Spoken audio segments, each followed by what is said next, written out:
of years now because a number of our countries are facing the ongoing pressures on correspondent banking relationships.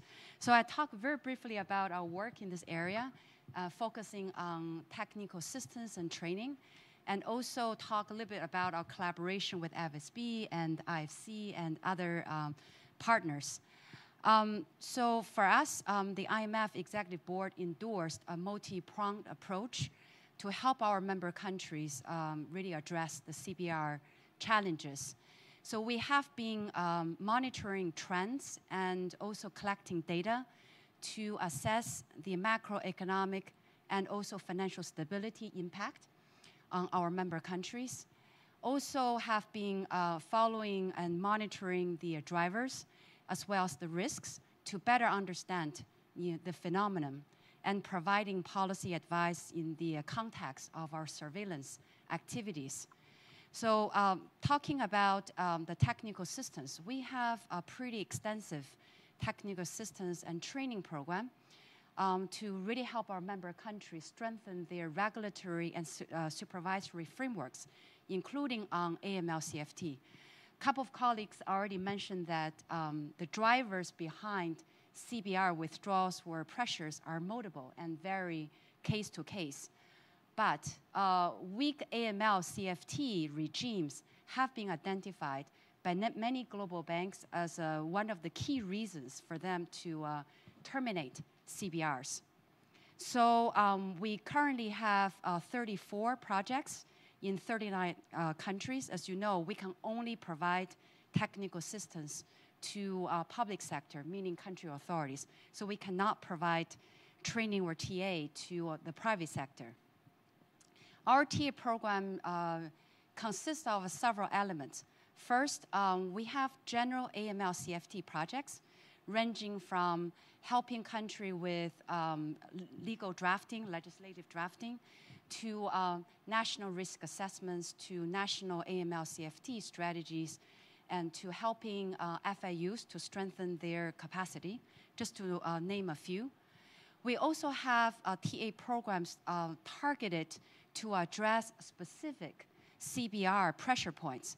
For instance, in Angola, we've been helping authorities draft AML-CFT legislation and to implement the risk-based supervision of banks. In Jamaica, our TA focuses on the risk-based supervision of currency exchanges, which are being debanked in the country. And in Seychelles, our TA focuses on enhancing entity transparency to mitigate the reputational risks associated with the offshore center or sector. So our TA really covers a wide range, but I just want to highlight a couple of points. One is that we really don't do this fly-in, fly-out, cookie-cutter technical assistance work because we believe that type of modality will not lead to long-term results. And second, we're not afraid to say no traction and no action to country authorities if there are no developments or improvements or no commitment on the authorities' side. The last area of our work relates to regional CBR initiatives that we launched in the Caribbean, Pacific, MENA region, Central Asia, and Sub-Saharan Africa.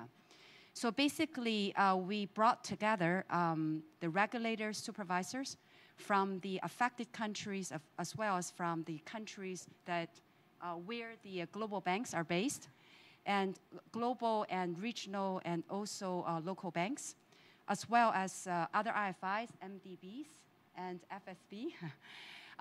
We really bring them together to collectively develop policy responses, industry measures, and regional solutions to help countries address CBR challenge.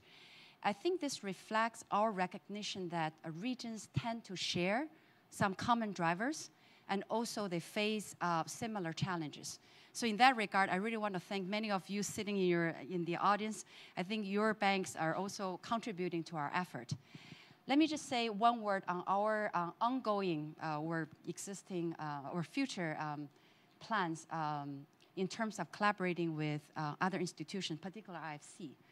So we have been working quite closely with IFC, exploring synergies and also collaboration in support of the private sector solutions. I think our work truly complements each other.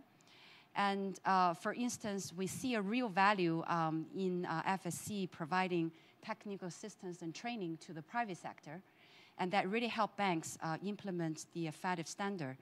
And I think, Philippe, you just mentioned this guide. We think this is really adds a lot of value. We're also exploring ways to coordinate training because we're helping the public sector and IFSC is the private sector. And we believe this can foster better dialogue among the different parties involved. And we're also looking at ways to really explore more market-based solutions and risk management tools to really help reduce compliance costs and provide economies of scales so as to support investment and trade finance. And last but not least, we really appreciate the IFC's participation and contribution to our global and regional events that really helps identify the measures. Thank you. Thanks, Mrs. Liu. What I'm getting from part of the panel is that there are actually fewer links, fewer correspondent banking relationships every year for flows which are growing between 2 and 4% annually, flows of trade. That means flows of trade finance, which means that the network is actually getting thinner. And the banks have been getting closer to their core clients. And as world trade is moving already within the South-South trade arena, these links, these banking links are not probably sufficient to supply the sufficient amount of trade finance. And it's a little bit of a worry which we have to keep in mind. I think one of the ways is non-bank intermediated finance, but as the DG said, the poorer the country, the less the likelihood you will have an alternative to bank financing. So there's no factoring or there's no credit insurance. Anyone would like, any of the speakers would like to make a recommendation for future work for us at the field level? Mr. Sandbol? Yes, yes. Okay, actually, I made these recommendations also in our meeting in Geneva. And as I said, always if there is a will, there is a way. If MDBs wants actually to work together, always there is a way. And I made these recommendations that we need to continue really also the momentum that is now we started. So that I would like to propose that also on the side of the coming global trade review is to have our second meeting in Geneva. And in the same time is that whenever there are differences between the institutions, we need to sit down and talk, collaborate, and see what is exactly can be done so that we can work together. I'll give you an example. We've been really trying to work very hard with Africa Exim Bank in the past. There were few things that in the policies they were different here and there. But there was actually my dear friend, Dr. Orama, he had the will to come along and say, let's sit down and really find a way to all these procedures and all these issues that is really preventing us from doing business together. And we succeeded. And we are going to succeed more in the future. That's why I'm calling upon IFC, EBRD, and all the partners here, of course, under the umbrella of the WTO to really keep this going. This kind of a dialogue really is very important. Trade is an engine of growth.